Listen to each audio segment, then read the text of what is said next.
Hi everybody. Um, Please first off forgive me for not coming on and making more videos about my journey. I know a lot of you have probably been wondering like, how come she hasn't been on? What's going on? And well, let's just get to the stuff. Well, first off, we had our second IUI.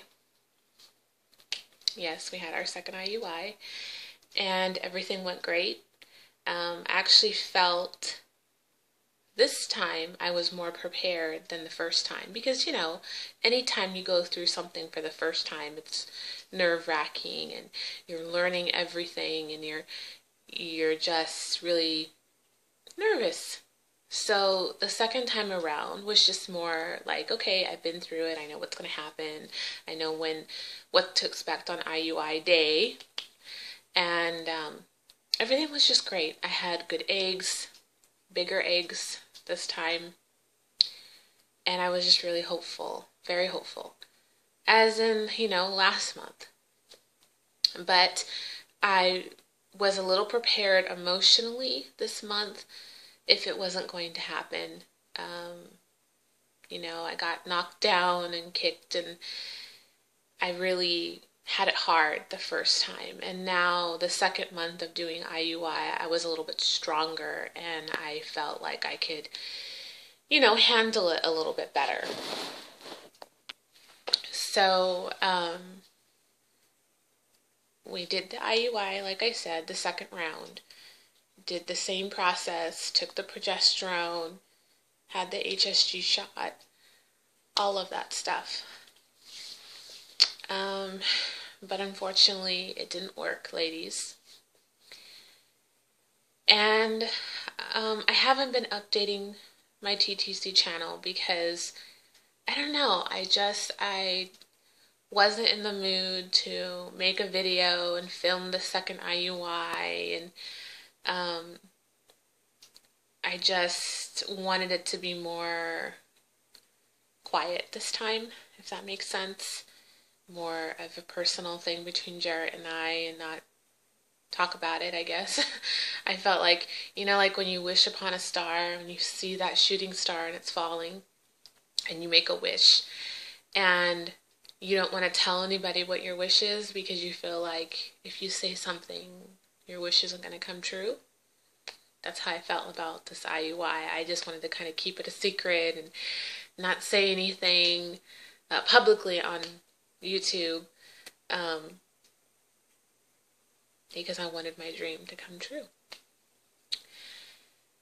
And it did not. I took a pregnancy test on Monday, this Monday, and it was a negative. And Jerett was home. Jerett was off. He was off. And I'm glad that he was home because, of course there was tears. I mean, I'm not going to say I was totally strong and didn't shed one tear. And then we went out. We just went out of the house and we spent all day outside of the house doing different things, going to the movies, going out, going to stores. And then when we came home, we had a long talk. And when we first were with our fertility doctor, we came up with a plan. And her plan was for us to do 3 IUIs. And after the third, we would come back, assess things, and then talk about what we want to do next, or we would have to go to IVF. But when we had that consultation with her, it made me feel, because the way she was talking is that we would never even get to that point. She felt strongly that we were going to conceive one out of those 3 times. Because Jerett and I are healthy, all of our blood tests came back normal. I had my polyps removed. I mean, you're talking about as perfect as perfect can be as far as me and Jerett. And so IVF just wasn't even in the back of our mind. And I have always been hesitant and not wanting to do IVF. IVF just scares me. It just not only is a tremendous amount of money, but it's also a lot of stress. It's a lot on the mother's body. And I just thought, there's just no way. I just don't even want to go down that road. And I really thought that we wouldn't have to. I really, really hoped and prayed that we wouldn't have to go down that road. But now with the second IUI unsuccessful, like I said, we came home and we talked and we looked at our financials and we cried and we both put reasons on the table and just laid the cards out. And if this is the way that we have to go, then we're going to have to go there. And we both decided that IVF is the next step. It's the next door that we need to go through to get to our dream. And of course, we put all of our faith into God, and He knows what is in store for us, and we trust Him and we put our faith in Him, but also we have to do everything possible on our end to help that along. And if that means we have to go through IVF, that means we have to go through IVF. We have decided to eliminate going through the third IUI and just going straight to IVF because of the money issue. It's about $1,300 for every IUI that we have to do, and that's not including the prescriptions that I have to take, the Clomid, the injection of the HCG. That's separate costs. It's just expensive, and I don't want to throw that $1,300 into another IUI when can be used and applied for an IVF. So we have a consultation with our RN and our doctor on Monday, this next coming Monday, and we will sit down and we are going to put a plan of action on how to start the IVF process, explain the goods, the bads, the percentages, whatever, our frustrations to our doctor, and just lay it all out on the table. And I'm pretty educated on what the process is from IVF, watching lots of YouTube videos on other mommies who have gone through this journey, and I cannot say thank you enough to all of those moms who have documented their IVF journey, because you have helped so many of us who haven't gone through it yet be prepared. Or maybe you have run into things that you have let us know that maybe we should ask our doctor, and I cannot say thank you enough for that. So that is what's going on, ladies. We are going to go to the doctor and we are going to start IVF. I started my cycle today, and so they are calling in birth control for me. I've never been on birth control before in my life, and I was very apprehensive on taking it because I've already had so much drugs inside of me already. I was just a little discouraged that I'd have to put one more in my body, but it's going to be a very low dose, and I'm going to be taking it for 4 weeks. And then once I get off that, the IVF process begins. They told me the reason why they put me on birth control is to reserve my eggs, to pretty much stockpile them, was the way my nurse explained it. And then my doctor will explain more as we talk to her on Monday. I have learned so much going through this TTC journey. One is patience, because I have never had patience in my life, and I have learned that you have to have patience. You cannot rush things. You can't, no matter how bad you want them to just go, everything happens in its time, and that has definitely shown me that. And I think it has made me and Jerett's relationship even stronger, because we have had to lean on each other more now than ever. And just, all these things being thrown at us and having to make some really tough decisions to even get to this journey. It has been something, ladies. It's been something, I'm telling you. So, again, I apologized for not updating all of you. I know you all have been gracious and kind and have been praying and sending me well wishes and good vibes, and I thank you for that, and I hope you continue to watch. I'm going to do my best, ladies, to keep on top of these videos. It's just sometimes life gets very overwhelming, and the last thing you want to do is come on here and make a video about it. So, I had to give myself a couple of days to come on here and make a video because, my emotions were high. I wasn't feeling up to it. And so now I feel okay. I feel good. The only thing is that there's other things happening right now in our life that with our fur babies. Jerett and I have 3 dogs. Jake, who is our chocolate lab, Molly, who is our English Springer, and Sunny, who is our golden retriever. And they're our fur babies. And then I have 2 cats, Lucky, and I have Memphis. And they were adopted, and so were my 2 last ones and my first one we bought, which was Jake. Jake is my chocolate, big boy, hazel eyes, and I bought him for my husband's birthday, before we got married. And my husband and him are 2 peas in a pod. There's so much of a bond there between them, and he follows my husband around, and yeah, that's his baby. Not that we don't love our other dogs, but Jake has a special place in our heart. He's about 11 years old now, and with age there comes some problems with some dogs. And over this course of this month, we have noticed that his vision has been impaired.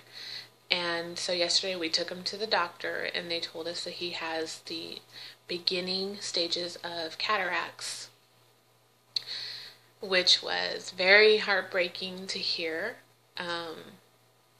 because cataracts can be worked on, it can be removed, but it is a surgery, and the dog has to obviously be sedated, and they work on one eye at a time, and it's a lot of money, and I'm talking about in the thousands, and we cannot afford that. We cannot afford to get that surgery for him.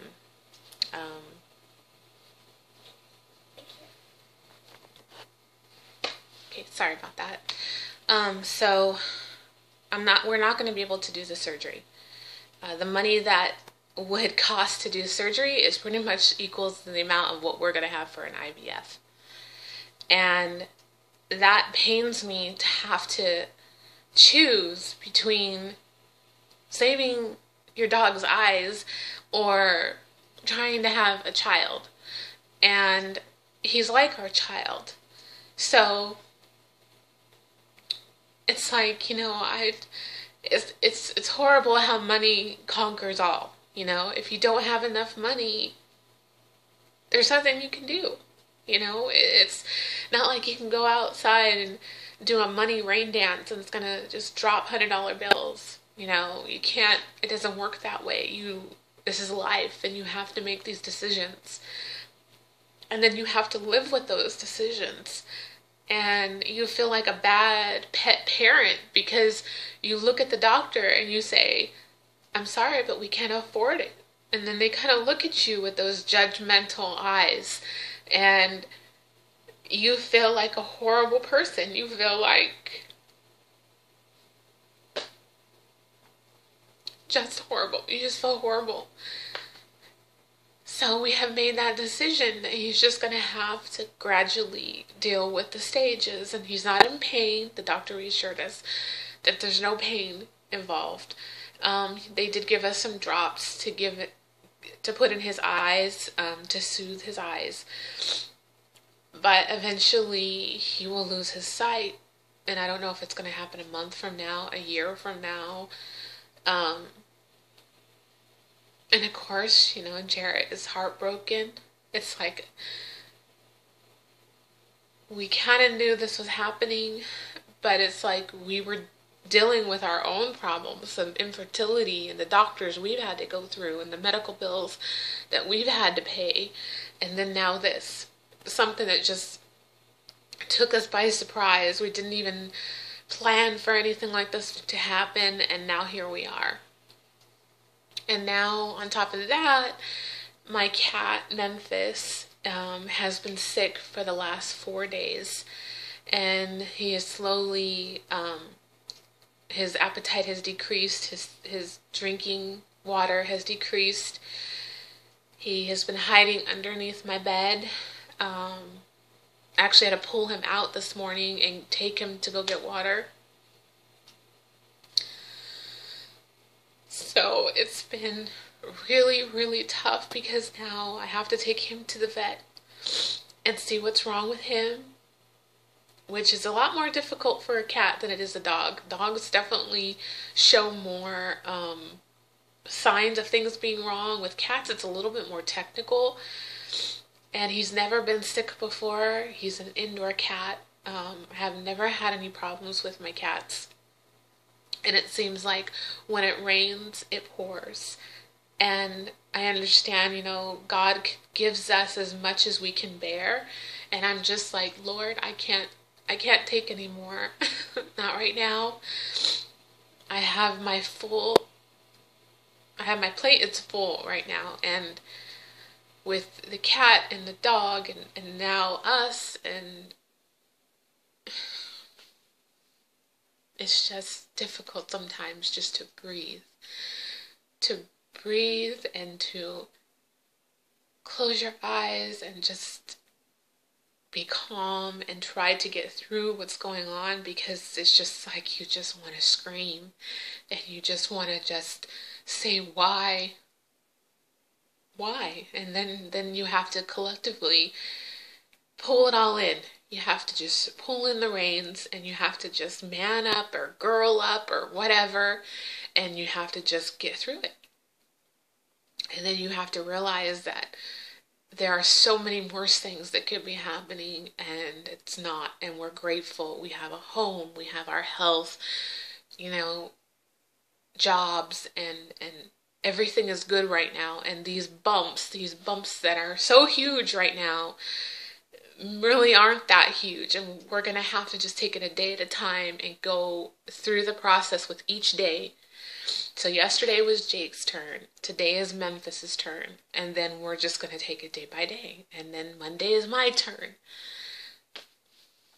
So please just send me your prayers for my pets, and that God puts their healing hands on them and just helps us get through this with Jake and trying to help him adapt to his new situation, and for Memphis to feel better.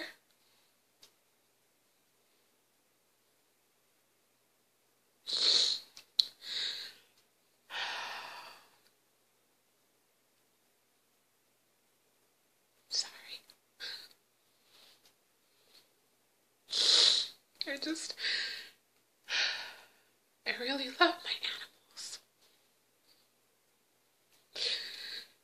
And they've been there for us. So, I could use all the prayers I can. I can really use them right now. And then just pray for us that the appointment goes good on Monday, that we can move forward with this new journey of IVF. It's going to be one heck of a ride, ladies, this IVF. It's going to be something else, and I'm excited, I'm scared, and I really need the support right now, and I know you guys will be there. I know you'll give it to me. I know I don't even have to ask for it. I know you're there already. And just thank you. Thank you for being the wonderful ladies that you are. And I hate to have made your day any down or bring you down by me crying. I'm sorry if I did that. It's just emotions that come up and it happens. So I hope you guys have a great rest of the week. I hope you have a wonderful weekend and go do something fun and just go live life and live it to the fullest, and just don't worry if you guys are going through something. We all are going through something, and I pray for all of us that God gets us through whatever hurdles that we have to get through. So, okay. So have a good day, ladies. Thank you for watching, and we will talk soon. Bye.